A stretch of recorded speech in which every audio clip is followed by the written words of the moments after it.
Salam sejahtera untuk kita semua. Berjumpa lagi dengan saya, Pranas Praduswara. Kita masih membahas seputar SKKNI.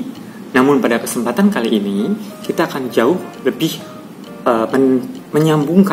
menggabungkan antara SKKNI dengan MSDM dan juga dengan sertifikasi yang berhubungan dengan SKKNI tersebut.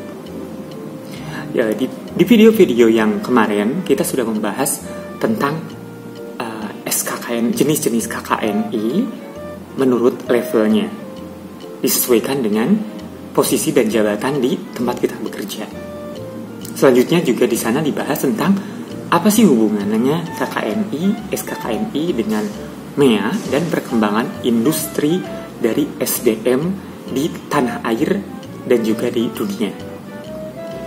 Untuk pertemuan selanjutnya, kita akan membahas ke arah yang lebih spesifik, yaitu tentang sertifikasi untuk beberapa profesi yang ada hubungannya dengan KKNI dan SKKNI.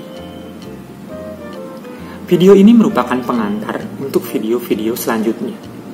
Jadi di sini nanti akan dijelaskan secara umum untuk nanti video-video ke depannya.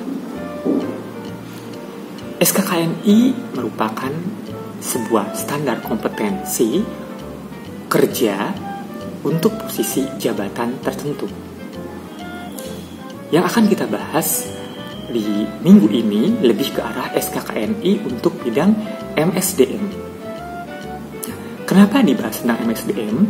Karena ini berhubungan erat dengan kaitannya dengan berbagai lini dari jabatan.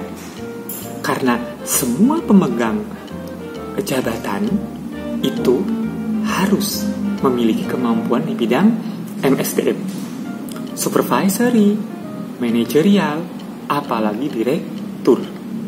Mereka harus mampu menguasai dan tentu menjalankan dari SKKNI untuk bidang MSDM. Terlebih bagi mereka-mereka yang memang profesi mereka adalah sebagai posisi kerja untuk menangani bidang MSDM, misalnya HC, HR, personalia, atau mungkin juga kalau kepegawaian. Kita mungkin sering masih mendengar istilah kepegawaian dan personalia. Walaupun dalam industri yang semakin berkembang ini, nama kepegawaian dan personalia itu sudah terkikis, diganti dengan HR dan HC. Nah, untuk posisi jabatan tersebut itu tahun 2020 ini sudah mulai berlaku bahwa untuk posisi tersebut harus memiliki sertifikasi bidang MSDM. Baik itu SKKNI keseluruhannya, misalnya sertifikasi untuk manajer HR atau sertifikasi untuk supervisor HR, atau berupa cluster. Cluster itu adalah sertifikasi untuk sebagian dari unit dari SKKNI. Dalam SKKNI itu terdiri dari banyak unit kerja di sana. Dari situ unitnya itu nanti akan diklasterkan, istilahnya diambil beberapa unit-unit tertentu, digabungkan jadi beberapa unit yang merupakan satu kesatuan, di mana nanti itu diteskan atau istilahnya dilakukan sertifikasi apakah dia layak memiliki kemampuan tersebut dan lain sebagainya.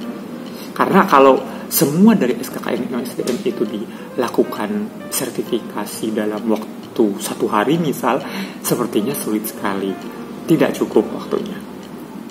Adapun untuk manajer, untuk supervisor memang ada waktu khusus untuk yang bersangkutan bisa melakukan tes-tes tersebut, misalnya pelatihan dan uji sertifikasinya itu selama misalnya persiapannya selama 1 minggu dan nanti ujiannya 1 hari atau 2 hari. Itu dimungkinkan seperti itu, tapi memang relatif itu sangat berat ya, Jadi kebanyakan sekarang dipilih sistem cluster, di mana beberapa unit kerja itu akan disertifikasikan itu berdasarkan unit-unit yang ada hubungannya dan nanti akan diujikan secara cluster. Nah, sebetulnya kenapa sih harus ada sertifikasi? Sebenarnya sertifikasi ini untuk legalitas. Seseorang itu dinyatakan kompeten apa tidak. Jawabannya itu aja, kompeten apa tidak. Kalau sertifikasi itu untuk posisi supervisory, maka jawabannya dia kompeten tidak sebagai supervisor untuk bidang MSDM. Kalau iya, tidak. Jadi tidak ada istilahnya, ya baik sih tapi nggak ada. Sertifikasi itu cuman adanya layak dan tidak layak, lolos dan tidak lolos. Jadi kalau tidak lolos, ya udah tidak lolos aja, ujian lagi nanti tahun depan. Tapi kalau dinyatakan lolos, berarti artinya dia memiliki kemampuan secara pendidikan, secara pelatihan, dan secara pengalaman, dan juga kompetensi standar yang harus dia kuasai untuk jabatan tertentu, dia dinyatakan layak. Jadi artinya aman kalau dia menjabat sebagai misalnya supervisory MSDM, karena dia sudah dinyatakan lolos dan memiliki sertifikasi bidang manajemen untuk posisi dia sebagai supervisory. Itu juga menguntungkan buat perusahaan. Apa? Kenapa menguntungkan? Karena artinya SDM tempat di kita itu semuanya sudah layak. Mereka memiliki bukti berupa sertifikasi, dan pengetahuan mereka itu sudah merupakan hal yang luar biasa. Apabila kita ada masalah tertentu, maka pengetahuan mereka itu bisa sangat bermanfaat menolong perusahaan. Jadi bagi beberapa perusahaan yang belum memiliki SDM yang tersertifikasi, tentu tidak hanya MSDM, tapi ada sertifikasi juga dari bagian pajak, akunting, operasional, sekretaris, banyak sebenarnya. Kita bisa cari aja SKKNI-nya.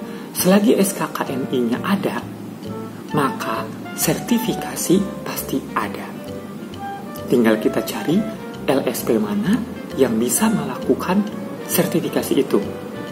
Dan LSP-nya tentu harus teruji. Jangan LSP abal-abal. Nanti yang ada sertifikatnya tidak keluar. Jadi LSP tentu dicari yang kompeten juga. Seperti itu. Demikian mungkin yang saya sampaikan berupa pengantar. Video pengantar ini ada 2. Jadi pengantar hari ini berupa gambaran umum tentang apa itu sertifikasi untuk MSDM. Besok juga kita akan bahas masih seputar pengantar umum untuk SKKNI, atau untuk video-video berikutnya membahas tentang SKKNI, tentang aturan hukum MSDM bagi perusahaan yang sudah memiliki aturan dan memberlakukan KKNI dan SKKNI. Demikian dari saya, semoga bermanfaat. Sampai jumpa di video berikutnya. Terima kasih.